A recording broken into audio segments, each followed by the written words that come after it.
how to use your gear to improve your compositions. Hi, and a very warm welcome to episode 175 of the Photography Explained podcast. I'm your host Rick, and in each episode, I will try to explain one photographic thing to you in plain English in less than 27 minutes-ish without the irrelevant details. I'm a professionally qualified photographer based in England with a lifetime of photographic experience, which I share with you in my podcast. Here is the answery bit. You can change your compositions by using different camera settings and gear in different ways. Camera bodies and lenses allow you to change what you can capture, and changing camera settings can change how you capture a composition. So if you're wondering why there are so many camera settings and so many different bits of gear, listen on. Not read on, as my script says. Not too good, Rick. Okay, I need to go back to the last episode here, photography composition tips and techniques. This is the bit that I remembered at the end of the last episode, and I don't mind repeating it. And there is the camera stuff too. When I think of composition, I tend to forget the small matter of the camera and the different settings and what they can do to a composition. Here are a few things to think about. I will talk about these in another episode. Aperture, shutter speed, focal length, focal point, depth of field, wide-angle lens, standard lens, telephoto lens, zoom lens. Actually, I might have to rethink this. There might be another episode here on composition. I will record this episode and have a think. And that's what I did, and that's where I am now recording this episode. Yeah, those little bits and those thoughts, they've created a whole new episode, which I'm delighted to be able to do now. So let's do this.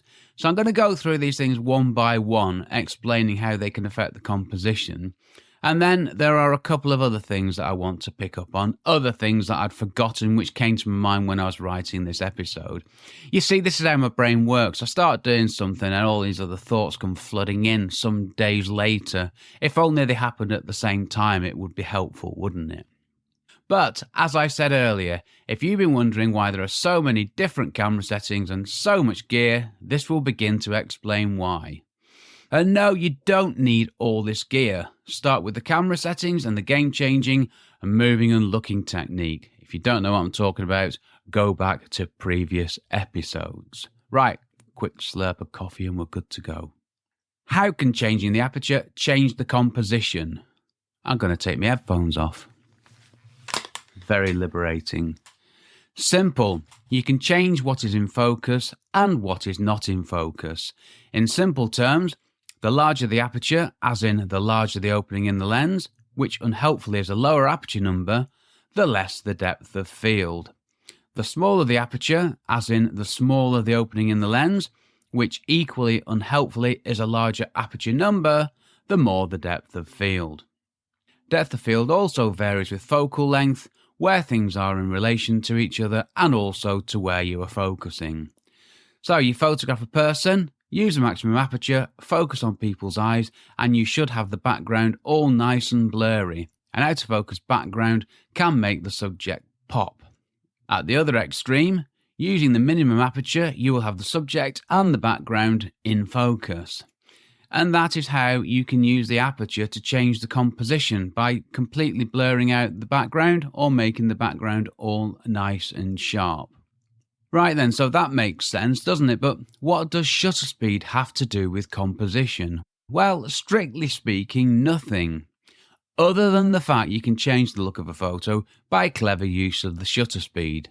Use a slow shutter speed to turn water into milky, whispery wonderfulness.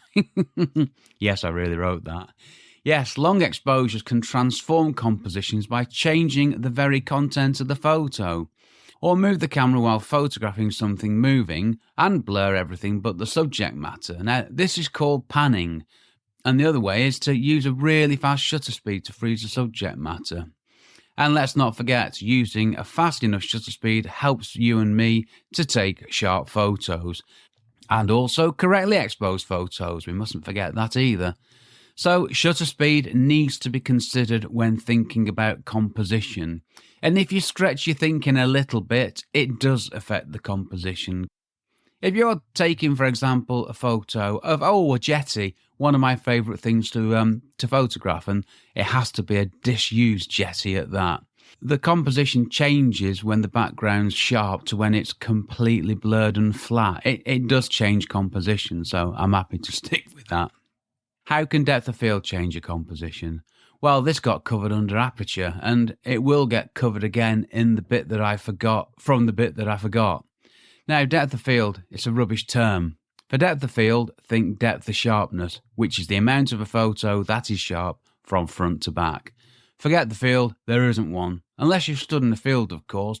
Check out episodes 168, 169 and 170 for 29 other stupid photography terms I do not like and want to change, just like depth of field. How changing the focal length changes the composition.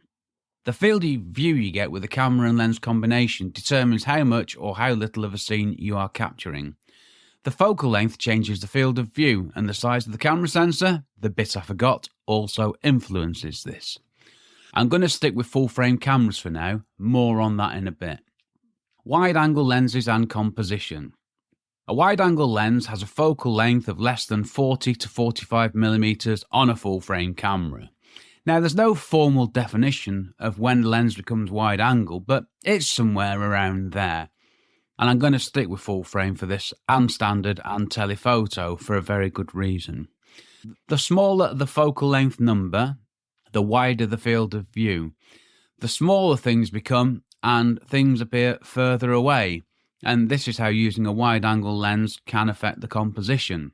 A 24mm focal length on a full frame camera gives a horizontal angle of view of circa 74 degrees. Now, if that means nothing to you, it will make sense very soon, don't worry. Now, you might want to use a wide angle lens for landscape photography, but don't let that restrict you from using other focal lengths. I mean, yep, there's so many choices and so many decisions to be made, but that's what makes photography what it is, and it's a creative, wonderful thing. Composition and standard lenses. 50mm on a full frame camera is similar to how we see the world. And that's it really. Use 50mm focal lengths to create compositions which have a very familiar perspective. Now, a 50mm focal length on a full frame camera gives a horizontal angle of view of circa 40 degrees.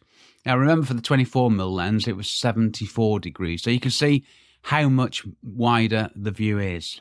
Okay, so the third of the three main types of lenses is telephoto lenses. So how can a telephoto lens change your composition? A telephoto lens, another stupid term in brackets, move on Rick, is a lens with a focal length of more than 60mm on a full frame camera. Again, there's no formal definition of where telephoto lenses become telephoto lenses, but they do have a larger focal length than standard lenses, so we don't need to get hung up on is 51mm telephoto, is 55, 57. I don't care. It doesn't matter. This is what matters. The larger the number, the larger the focal length number, the narrower the field of view. And the larger things become, and things also appear closer and closer together. And this is how using a telephoto lens affects the composition. You're compressing the depth of field. With a wide-angle lens, you're not exaggerating, but you're maximising the depth of field.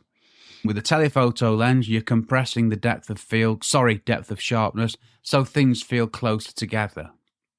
And again, with a standard lens, what you're capturing is what you can see as you walk around. So a 200mm focal length on a full-frame camera, it gives a horizontal angle of view of circa 10 degrees. So a 24mm focal length on a full-frame camera gives you a horizontal angle of view of circa 74 degrees. Standard lens, 50mm, circa 40 degrees. 200mm focal length, circa 10 degrees. And those are all very common and accessible focal lengths. Zoom lenses. Well, zoom lenses give you more than one focal length, allowing you to use all of the above without changing the lens. Well, it does depend on the focal lengths available on the lens that you're using, of course. And there are other specialist lenses, such as macro lenses, but I don't use these. These are subjects for another time. and in my case, possibly never.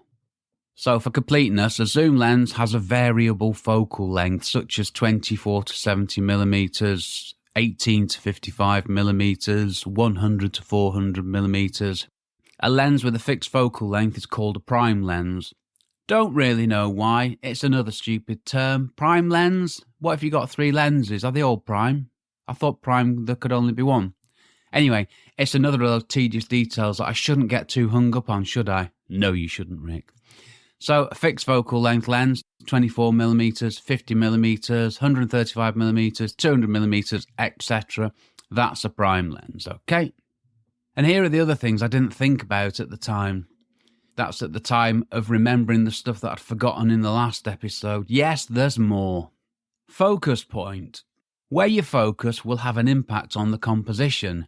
Now, you got to think about this in terms of the aperture, focal length, where you're focusing, and the other stuff in the composition and how these things relate to each other.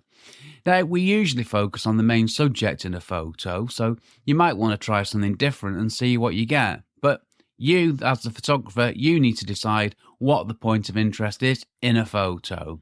But when you're taking a photo of a person, you need to focus on the eyes of your subject.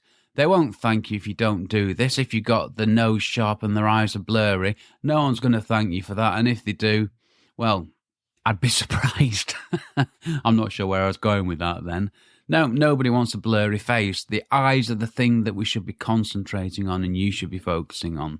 You got to put yourself in the viewer's eye. What would they think of what you're creating? And if you took a photograph of me with blurry eyes, well, I'd be grateful if you took a photograph of me with a blurry face, because I don't claim to be an oil painting. Let's be perfectly honest about that. Enough about me.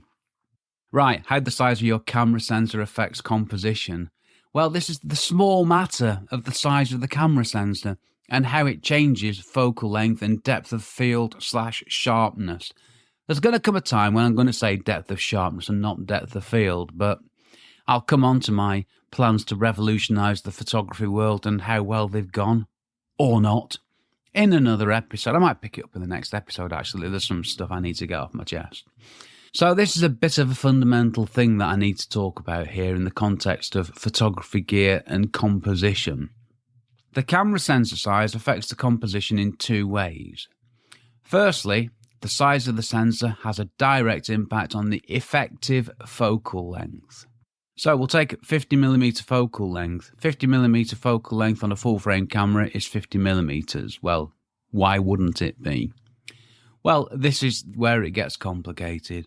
On a crop sensor camera, depending on the camera and the crop factor, I know, a 50mm focal length gives an effective focal length of 75 to 80mm. And with a Micro Four Thirds camera, the 50mm focal length is an effective focal length of 100mm because it's got a crop factor of 2 times. I know this doesn't really help us, does it? But the effective focal length is the important thing. That's what determines the actual field of view. That's what matters. Basically, what you can see when you look through your viewfinder, what's in a photo. Now, why we still call 50mm on a Micro Four Thirds camera 50mm when it's effectively 100mm is beyond me. The reason is that the focal length of a lens is a fixed dimension. It doesn't change. It's fixed. So 50mm is 50mm. Unless you were talking about phones where the numbers get even worse. I'm going to stop there. I'm going to try and stick to the subject for once. All this complicated stuff gets covered in the Stupid Photography Terms series of 3 episodes. I'll stick to the point here. Let me recap. The sensor size has a direct impact on the focal length. A full-frame camera has a crop factor of 1, as in there isn't a crop factor, so 50mm is 50mm. Crop sensor camera, crop factor 1.5 to 1.6.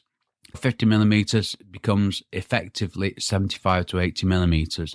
Micro Four Thirds camera, crop factor 2, 50mm becomes effectively 100mm. So if you take 100mm on a full frame camera, as in you've zoomed in a bit, that's what you're seeing on a Micro Four Thirds camera with a 50mm focal length. I know. But it's the effective focal length that's important because that's what you're seeing. And you also get less depth of field with a full frame camera than you do with a crop sensor camera, and less again than with a Micro Four Thirds camera. And I don't really understand that one. I've sort of read up on that one, and I just don't get it. It doesn't matter. I've never sat there and compared the depth of field of a photo taken with my full frame camera to that with my Micro Four Thirds camera. It's a fact, but it doesn't affect me. Maybe that's because I'm oversimplifying things, but hey, that's part of what I do, isn't it? And I'll touch on this with phones in a bit. And and then there's a few other things I wanted to mention. I think I said in the last episode, oh, this might be a short episode. And then my brain kicked into gear and all these things appeared that I hadn't thought about. So it's not going to be a short episode. It's going to be a normal length episode, which I'm delighted with. Right, tripod. Well, how does a tripod affect the composition? I'm going to tell you. I use a tripod to help me to get the best composition I can. Now, I know it doesn't physically change the composition, I know that, but it does help me and slow me down. Taking photos with my camera on a tripod is a much more considered thing, and I take time to get the best composition possible. Indirectly, using a tripod does affect my composition. And it also stops me from taking loads of photos from slightly different positions, helping me pretty much take one photo with the best composition that I can.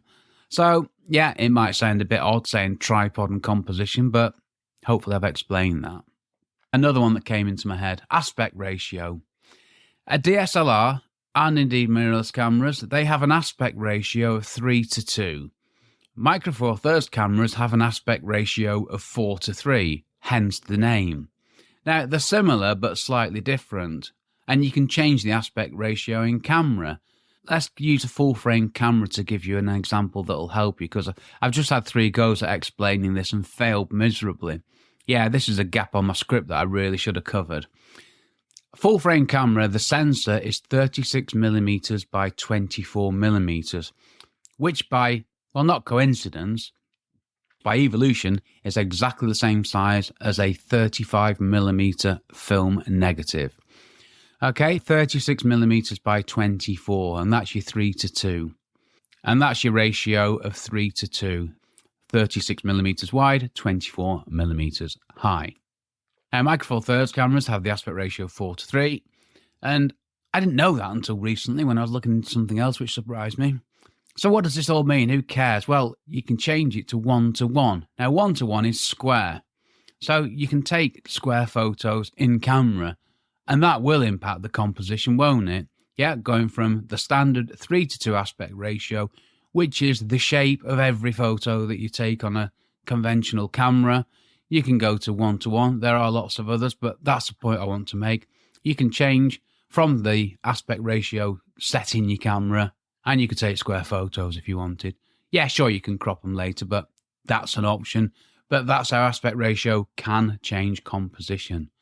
Right, the talky bit. Excuse my voice. I think I'm coming down with a cold. You're not hearing the coughing episodes because I'm stopping and editing them out to save you that. But yeah, on the full video, they're on there. I'm trying my best to get through it without my voice completely failing me. Right, I covered the moving around bit in the last episode. You know, different angles, left, right, high, low, and all that good stuff. So the camera angle, it does directly influence the composition. And there's the gear that can help with the high bit. I have a painter's pole with an attachment that I can put my camera on. And this means I can get my camera 5 to 6 meters above ground level without a drone, and that can make a massive difference to a photo. This gives a different perspective, and it makes photos stand out when I use it, because most photos are taken, certainly by me, and probably by most people, at eye level, just by putting your camera not that much above the ground, 2, 3, 4, 5, 6 meters. They all give a different perspective, a different point of view, and that can make photos stand out. But let's remember what's important here, and that is the final image, the photographic composition, what's in a photo and what is not in a photo. And gear can help us get to that point, and that is the purpose of photography gear. So we start with a good composition, but we want to make a great composition. When you think you've got a good composition, keep looking and see how to improve it. Gear certainly gives you more options, but it doesn't replace moving and looking. So I had to get that in somewhere again, didn't I? I like my moving and looking bit. And we shouldn't get too hung up on advanced composition techniques either. We don't need to overthink this. And going back to the gear, I rarely change lenses, and the gear I've got is all I need. I don't have much gear because what I've got works for me. Let's not get too hung up on advanced composition techniques either. Let's not overthink this. I use the rule of thirds and a few other things to help me with my compositions. I follow simple photography composition principles. They do nicely for me. And I rarely change lenses. The gear I have, that's what I need, and I'm happy with that. I found that having too much gear became a distraction, and that had a negative impact on my compositions. Now I've got not much gear that I don't change, and I know what focal length I want to use. It narrows things down massively, and I think this is something that people can struggle with. You've got so many options, you don't know what to do. I'll come on to what I do in a minute, but just narrowing down the variables can help. And quite literally, just walking around and looking and thinking, it can help you with your compositions. And and now it's time for some maths. I don't know why I did this, but I'm going to stick with it. Here are my composition formulas. Rubbish compositions equal rubbish photos, but better compositions equal better photos. Is there any need for that at all? Does that add anything to the story? Well, I don't know. I'll keep it in there because I quite like it. What if I use my phone to take photos and not a camera? You've probably got a lovely big screen, and if you've got an iPhone, you have the rule of thirds built into the default camera app to help you. That lovely big screen helps, but I still struggle to get compositions right with my phone. Hopefully you don't, but I still do. Now, the horizontal lines help me get things level, and the vertical lines and intersections are essential in my compositions, but I still prefer taking photos with my camera. But let's go back to that rule of thirds thing and the lines, which I hope your phone's got as well. So you got 2 horizontal lines and 2 vertical lines, and where they meet are the intersection points. I find it impossible to explain this in words.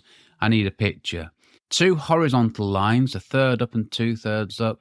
2 vertical lines, a third in and 2/3 in. So let's take the rule of thirds, your phone, and a landscape photo. Use either the top third line or the bottom third line to put the horizon on, and you got a better composition than placing the horizon in the middle. And an average photo becomes a good photo potentially. And that's one very quick way to take better photos. And as to the other things I mentioned here, you've got less choice with a phone, haven't you? We'd expect that, wouldn't we? But you can get lenses that you can attach to a phone, and there are, of course, different lenses built into phones these days. My iPhone 15 Pro, it's got a focal length range from 13 to 77 millimeters.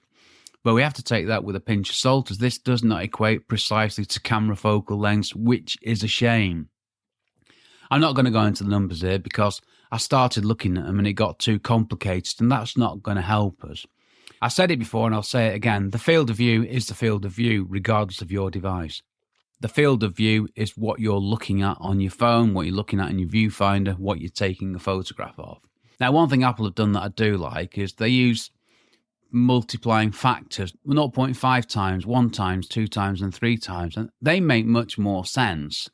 And they've added the focal length to these numbers, but you can ditch the focal length numbers and stick with the 1 times, etc., because that works nicely for me. And like I say, they put focal lengths next to 1 times, 2 times, and 3 times, but they don't really equate to anything that I can find. So it's a good try.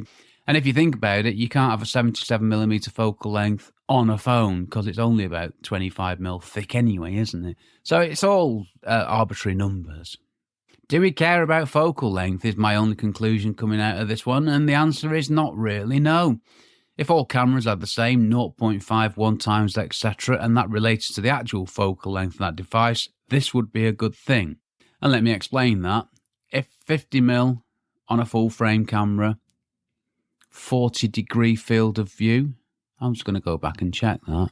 I don't want to get that wrong, because this has just come into my head now. Yeah, 40 degrees. Okay, if 40 degrees field of view was 1 times on every camera, and then 0.5, 0.6, blah, blah, blah, it would all make sense and everything would be the same and you wouldn't need the focal length. That's in my How to Revolutionize Photography thing that's gone down like a lead balloon. This was one of the fundamental changes that I proposed to the photographic industry that they've ignored, basically. I thought I was going to change the world, but nothing happened. Okay. Oh yeah, sorry, one more thing with phones. With phones, you tend to be starting from a wider angle, so the subject of your photo is further away. That's than when your reference point is 50mm on a full-frame camera, which is the starting point. And with phones, generally apertures and shutter speeds are fixed, but I'm sure there are apps that allow you to change these settings. But the main thing you can do to change your composition with your phone is to use the different focal lengths built in and the zooming bit. Talking of zooming, be careful with digital zooming.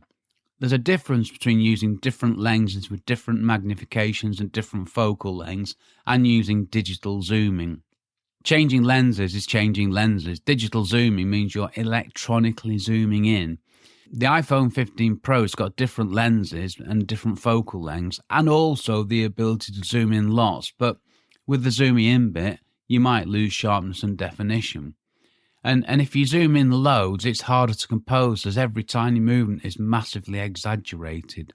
And that ties back nicely to focal lengths and camera shake. If you've got a 600mm focal length, you've got to have a shutter speed which is faster than 1/600th of a second because you zoom in, everything's exaggerated.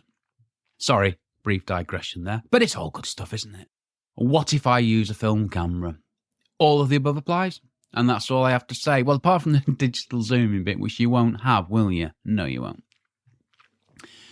Right, what do? Well, I use a full-frame Canon 6D with a Canon 17 to 40mm lens. I usually have my camera on a tripod, and I use the 17mm focal length for most of my photos of buildings. Like I say, I take the photos with my camera on a tripod, and I use aperture priority mode, also known as AV, or aperture value. And I try to come up with interesting compositions as these get the viewer's attention. So I use Canon cameras for photographs of buildings and Olympus cameras for my travel photography.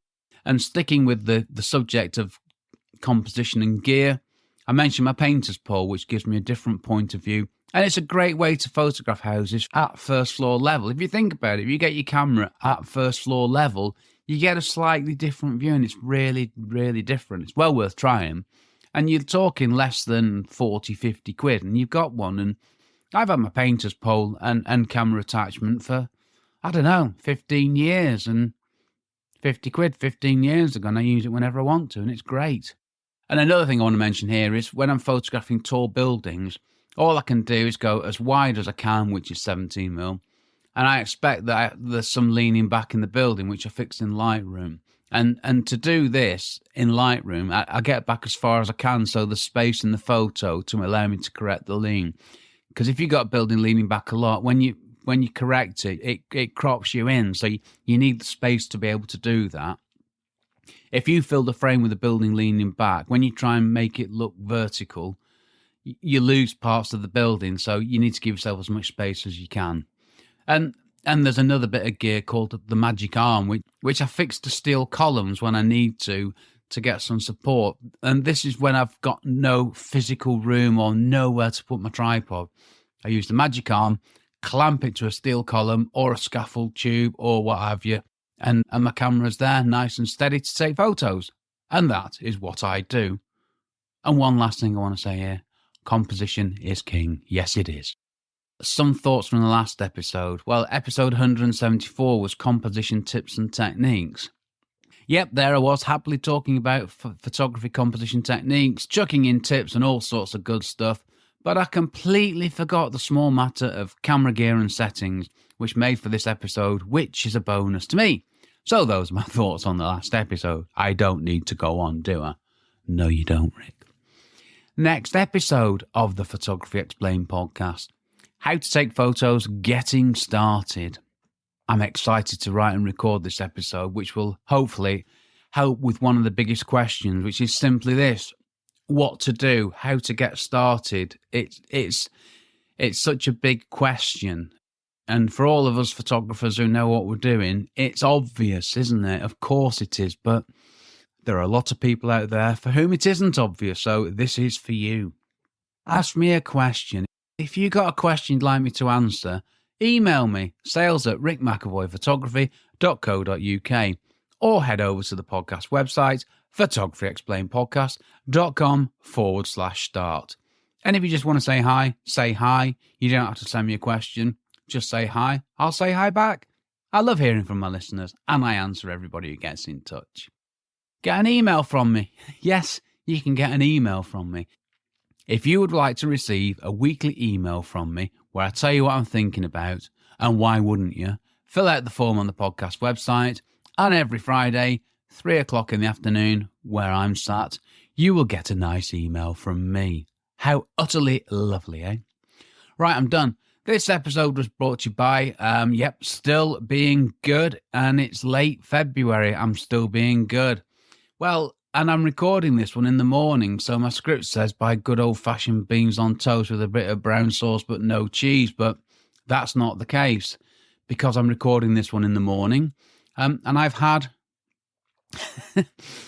a brioche hot cross bun microwaved for 15 seconds and with some very low-fat, disappointing spread on it. It wasn't the best breakfast going, and I won't be doing that again. Next time it's going to be toasted with butter, because it's one thing living a healthy lifestyle, but it's another thing living, and that was a bridge too far. So no crisp, no ice-cold Diet Pepsi, just a disappointing brioche hot cross bun and a coffee, all consumed before I settled down in my homemade, acoustically cushioned recording emporium. I've been Rick McAvoy. Thanks again very much for listening to my small but perfectly formed podcast, it says here, and for giving me 27-ish minutes of your valuable time. Now, this episode's going to be a good 27, 28 minutes, I reckon, after I've edited out the mistakes and the other bad stuff. Right, I'm done. Hope to see you on the next episode. Thanks for listening. Take care. Stay safe. Cheers from me, Rick.